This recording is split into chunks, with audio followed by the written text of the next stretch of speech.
اگر رات کو نہ پیتا تو سر درد اسے سونے نہ دیتا، اگر صبح سویر نہ پیتا تو بھی سکونی تھکن دماغ پر سوار رہتی۔ اور وہ بلا کا ذہین تھا، اس کی روٹین، اس کے کھانوں کی عالم خود سختی سے ملازمین کو ہدایات دیتا تھا، اسے کبھی بغیر کھانے پینے کے سونے نہیں دیا تھا۔ اس کی شدید طلب ہونے کے باوجود اسے کبھی سگریٹ یا ایسی بری چیزوں کا عادی بننے نہیں دیا تھا جو عام حالات میں اکثر نوجوان نسل عادی ہوتی جا رہی تھی ان نشوں کی، بلکہ داد خود کبھی کبھار سگریٹ کے چند کش لگا لیتا تھا۔ پر عارف کے ایک دفعہ پینے اور عالم کے پکڑ لینے پر دوسرے دن اس کی کئی میل لانگ مارچ لی گئی تھی کہ اس کے بعد اس نے کانوں کو ہاتھ لگایا۔ خدا قسم میرے باپ کی توبہ، جو میں نے کبھی سگریٹ کو چھوا بھی تو، اس نے اپنے بوٹ سے پاؤں نکالتے کراہتے کہا تھا۔ دانت مسکان بڑے محسوس ہو رہے تھے، پر جب اس کے بوٹ پہ مقید پاؤں کو دیکھا تو بیچارے پر ترس آ گیا تھا انہیں۔ مسکان حسب عادت وہاں بھی طنز سے باز نہ آئی تھی، پر عارب عرف ازل کا وہ پہلا اور آخری ہی کش تھا جو اسے لان میں پیتے اوپر کھڑکی سے رات کے وقت عالم نے دیکھ لیا تھا۔ اس کے بعد اس قدر سخت پنش سے اس کے ابا دادا توبہ تابی کر چکے تھے کہ وہ ایسی چیز ہرگز نہیں اپنائے گا۔ یہ چائے کی لت اس کی غیر موجودگی میں لگی تھی، اب تک اس سے خفیہ تھی یا نہیں؟ بہرحال اس نے ایک احسن طریقے سے ان کی پرورش کی تھی، جہاں نہ کبھی اس کے کردار میں جھول آنے دیا، نہ ہی ان کی عادتوں میں۔ اس نے 2 کم سن لڑکی لڑکے کی ذمہ داری اٹھائی اور آج انہیں اس قابل اپنے پاؤں پر کھڑا کیا تھا کہ وہ 2 منٹ میں دنیا کو ہلا سکتے تھے۔ انہیں طاقتوں کے ساتھ ایک اعتماد، ایک جائز غرور دیا تھا اپنی ذات کے لیے کہ وہ سرخرو تھے اپنے کردار کے سامنے۔ وہ ایک کوٹھے والی کی اولاد ہونے کے باوجود کردار میں مہکتے گلاب تھے۔ نہ کبھی ان کے قدم بہکے تھے، نہ ہی ان کے سرپرست کی موجودگی میں ان کی یہ جرت ہوئی تھی، کیونکہ اس کی تربیت وہ بھولے نہیں تھے۔ ان کے مسیحا نے بھی تو ایک لڑکی کو اپنی زندگی کا حصہ بنایا تھا، خوبصورتی سے، چاہے حالات کیسے بھی تھے، پر وہ اس کے حق میں بہتر تھے۔ اس کا کردار ایک مثال تھا کہ دونوں کیچڑ میں کنول کا پھول بن کر مہکتے تھے اور اپنے مہک جذبات صرف ایک اپنی شریک حیات کے لیے محفوظ کر لیے۔ اس نے بے خیالی بددلی سے کپ لبوں سے لگائے، ایک سپ بھرا، پر جب چائے کا گرم لمس اور اس لمس میں موجود احساس اس کے رگ و دل میں ہلچل برپا کر گیا، وہ چونک اٹھا، دفعتاً حیرت کے شدید زیر اثر دوسرا گھونٹ بھرا۔ وہی لمس، وہی ذائقہ، سب سے بڑھ کر وہی احساس۔ کب سے اٹھی اس کے ہاتھوں کی مہک اس کے حواس پر چھائی تو وجود میں ایک خوشگوار جھونکا پڑا، انگ انگ سرشاری سے گنگنا اٹھا اور لبوں پر گہری مسکراہٹ، جبکہ خوشی کے ملے جلے تاثرات سے اس کی شہد رنگ آنکھیں سکڑ گئی۔ خیریت بیٹا، اکیلے اکیلے مسکرایا جا رہا ہے؟ دانت جو اس کے انداز میں کب کی بجھی بجھی اداسی محسوس کر رہا تھا، اس کے لہجے کی لڑکڑاہٹ ایک الگ قصہ بتا رہی تھی۔ دفعتاً یوں اچانک اس کی شہد آنکھوں میں چمک، لبوں پر شریر مسکراہٹ کچھ الگ ہی انوکھا سا قصہ بیان کرنے لگے، جو داد کو کافی بھلی لگی کہ اس نے دل میں اس کی خوشیوں کی دعا مانگی۔ وہ خوبصورت تھا، پر اس انوکھے انداز، شریر مسکراہٹ، شہد رنگ جیسی چمکتی آنکھوں نے الگ ہی وجاہت بخشی کہ وہ بہت ہی خوبرو لگا اسے۔ ایک مدت سے محفل میں میرا کہا نہیں گونجا، ایک مدت سے یار کو میری خاموشی کا دکھ ہے۔ اس کی مداخلت پر وہ مسکراتا متوجہ ہوا اور کپ لبوں سے لگا کر وہ ایک ہاتھ سے ماتھے پر بکھرے بال سنوار کر گنگنایا، اور پھر دونوں نے معنی خیزی سے ایک دوسرے کو دیکھتے کہا لگایا، بڑی کوئی خبیث روح ہے تو۔ چند گھونٹ میں کپ کی ساری چائے اپنے سینے میں اتار کر اس نے کپ ٹرے میں رکھا اور دھپ جڑتے دانت کچکچائے۔ اب ایسا بھی نہیں، ایک موکل 400 جلد قبضے میں کیے ہوئے ہیں۔ اچھا، کوئی ایسا ویسا درویش نہیں ہوں۔ دانت نے تفاخرے غرور سے کالر جھٹکا اور اپنی مغرور کھڑی ناک کی نوک سے جیسے مکھی اڑائی۔ ہاں، ایک بونی دیکھ چکا ہوں۔ عارف نے کہا لگاتے شگوفہ چھوڑا، بڑا معنی خیز کہا تھا، مطلب وہ اس کی بونی کو جنوں سے تشبیہ دے رہا تھا۔ وہ اپنی بونی کی بابت کہاں بکواس برداشت کر سکتا تھا؟ گرا اٹھا، میں تیری لاش گٹر میں پھینکوا دوں گا، خبیث بھٹکی منحوس روح، اگر تو نے اس کے بارے میں کچھ بھی کہا تو۔ اس کے پیچھے بھاگتے وہ اسے مارنے کے ڈر پہ تھا۔ کھڑکی میں پردے کی آڑ میں کھڑی سمی اس کا کھلکھلاتا چہرہ دیکھ کر جیسے پرسکون ہو گئی۔ اس کے اعصاب سے بھاری بوجھ ہٹا اور وہ آسودہ سی مسکرائی۔ ایک نئی دنیا آباد کرنی ہی چاہیے، خود کو سفر کے لیے تیار کرنا ہی چاہیے، میرے سنگ راستوں کا انتخاب کرنا ہی چاہیے، اس کے علاوہ کچھ اور کرنا پائیں گی آپ؟ وہ میسج کی ٹون کے ساتھ جو پاس آئی تھی، دھک دھک دل سرخ چہرے کے ساتھ سمیہ عارب لفظ کو دیکھتی رہ گئی، تو گویا وہ اسے کھڑکی سے دیکھ چکا تھا، تبھی تو اس کی آنکھیں سکیڑی تھیں۔ سوچ کر اس کا پور پور پسینہ ہو گیا، جبکہ چہرہ متغیر۔ وہ سدھرنے والی روح ہی نہ تھی جو سدھر جائے۔ وہ اپنے کانپتے لرزتے ہاتھوں سے جوس کا گلاس تھامے جیب سے تعویذ نکالتا دھک دھک کرتے سینے کے ساتھ اسے دیکھنے لگا۔ اس نے بے بسی سے پھر مڑ کر پیچھے دیکھا، جہاں داد اس کی چوکی داری میں باڈی گارڈ بنا کھڑا تھا۔ یار بہت مشکل ہے، اسے بھنک پڑی تو میری ایک ہڈی بھی سلامت نہیں رہے گی۔ اس نے دکھ، خوف، بے بسی کے ملے جلے تاثرات سے دو چار ہو کر کہا، داد کا دل کیا اپنا ہی سر پیٹ لے۔ کب کا نخرے برداشت کر رہا تھا اس کے، جیسے وہ اپنی سمی کے لیے فری میں کر رہا ہو۔ وہ تو بیٹا تیری ویسے بھی نہیں رہیں گی۔ اس نے دانت کچکچائے اور ہاتھوں کی مٹھیاں بھینچی۔ اگر تجھے کرنا ہے تو کر، فالتو میں وقت برباد نہ کر۔ وہ آ گیا اور تیرے ہاتھ میں تیری پیاسی محبوبہ بریکٹ موت کا خط دیکھ لیا کہ وہ تیرے فراق میں تاریک سیاہ کمرے بریکٹ قبر میں باہیں پھیلائے آہیں بھر رہی ہے، تو قسم لے لے سیر اتنا رحم دل ہے، ایک سیکنڈ نہیں لگائے گا تجھے اس پیاسی محبوبہ کے پاس بھیجنے میں، ساتھ میرا ٹکٹ فری میں لگ جائے گا۔ وہ ڈبو ڈبو کر مار رہا تھا۔ عارف کھسیا گیا۔ بہت خطرناک فیلنگز آ رہی ہیں یار، وہ بنبنایا۔ چل دفع ہو، فالتو میں ٹائم ویسٹ کر رہا ہے میرا کمینے، مجھے میٹنگ کے لیے لاہور جانا ہے۔ وہ نیچی آواز میں گررا کر وہاں سے جانے لگا ہی تھا کہ عارف نے ایک جسٹ میں اسے جکڑا۔ ایسے کیسے یار، تیرے جیسے دوست تو قسمت سے ملتے ہیں، کر رہا ہوں نا، بس تو مجھے یہ بتا کہ یہ اثر تو کرے گا نا، عالم کو کچھ نقصان تو نہیں ہوگا نا؟ اس نے اپنا خدشہ ڈرتے ڈرتے بیان کیا، کیونکہ داد کا موڈ ایسا خونخوار تھا کہ ابھی شہید کر دے گا۔ عارف میں دل کر رہا ہے تیرا یہ بھوسے نما سر پھاڑ کر پپی کو کھلا دوں۔ تجھے کیا لگتا ہے ہمارے تعویذ عالم کو نقصان پہنچائیں گے، یا میں ایسا رسک لے سکتا ہوں؟ ایک بات کان کھول کر سن، جتنا تو عالم کو چاہتا ہے اتنا ہی میں تجھ پر سب کچھ سہ سکتا ہوں، پر عالم پر نہیں۔ وہ سخت سپاٹ لہجے میں کہہ کر رخ پھیر گیا۔ عارف الجھی نظروں سے اس کے سر تاثرات والے چہرے کو دیکھنے لگا، اسے جیسے گڑبڑ کی بو آنے لگی۔ اب یہ کتے کے کام بند کر اور جا انسان کے کام سر انجام دے، ورنہ اگر عالم نے دیکھ لیا نا تو میں سیدھا نکل جاؤں گا، تو ہاتھ ملتے رہنا۔ وہ اسے وہیں کھڑا دیکھ کر چڑھ دوڑا کہ عارف جھنجھلا گیا۔ جا رہا ہوں، بھونک کیوں رہا ہے؟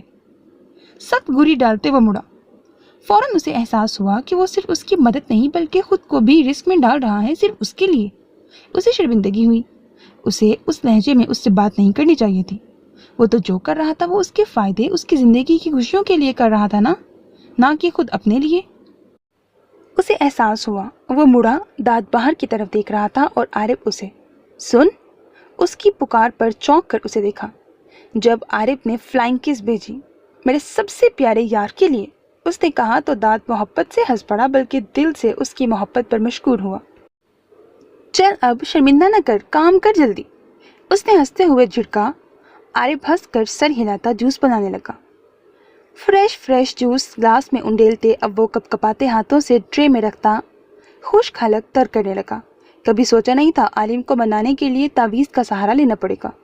اس نے دل میں مسکینیت سے کہتے جیب سے موٹا سا تعویذ نکالا۔ سفید کاغذ، اوپر پلاسٹک پر دھاگے لپیٹے ہوئے تھے۔ اسے یہ جوس میں ڈبو کر نکالنا تھا اور تینوں بار یہی ورد کرنا تھا کہ اس میں جو لکھا ہے وہی سچ ہے۔ یہ داد نے اسے خاص تاکید کی تھی کہ بلند آواز میں 3 بار ڈبونے کے ساتھ یہی ورد کرنا ہے، تاکہ فرشتے سن کر یہ خاص پیغام اللہ تک پہنچائیں اور فوراً سے اس خاص پیغام پر کن اللہ فرما دے اور موکل بھیج کر عالم کو رخصتی کے لیے منائے۔ عارف کو یاد کر کے ٹوٹ کر داد پر پیار آیا، پر اس وقت عالم پہنچنے ہی والا تھا، اسے جلد از جلد یہ کام نپٹانا تھا۔ بسم اللہ الرحمن الرحیم،